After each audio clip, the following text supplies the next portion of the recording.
What is cool? There have been dozens of slang terms to express the concept, but in the end, they all mean the same thing. Cool. In marketing, cool is it. Companies, advertisers, they all want to know what's cool.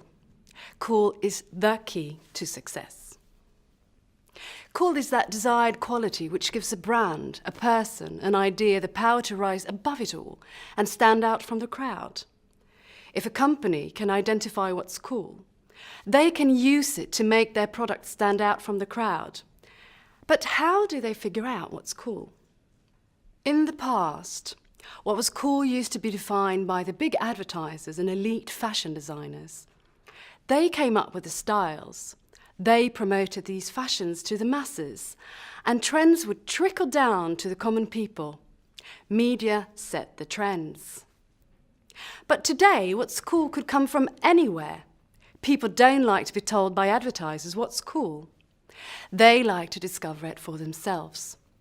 In fact, a lot of what's cool comes from a very creative demographic, the youth demographic, teenagers and young adults.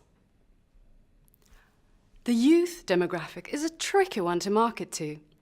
They don't fall for the normal advertising strategies. They are rebellious, creative, innovative. They start the trends. Well, a few of them do. These are the trendsetters. The trendsetters define what's cool, and the rest of the kids follow.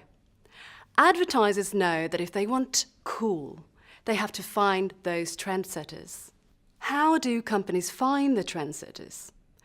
Well, this is where the cool hunter comes in. More and more companies are hiring them.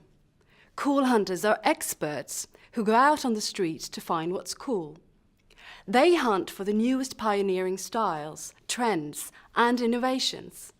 Often, they were the trendsetters of their generation, and they know how to spot the trendsetters of the next generation.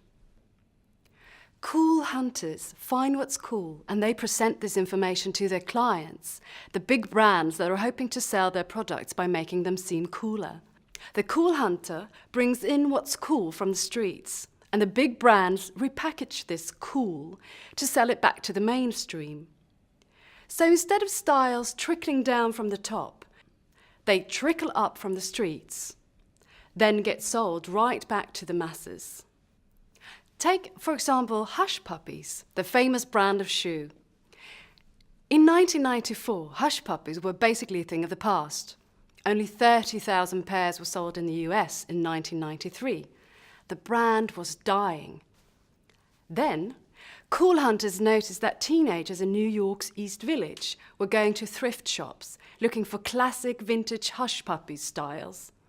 For some reason, the trendsetters had latched onto this style. They loved it.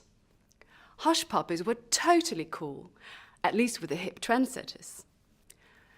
After the cool hunters reported this information to fashion designers, the most elite designers started demanding a line of Hush Puppies that looked like the classic styles.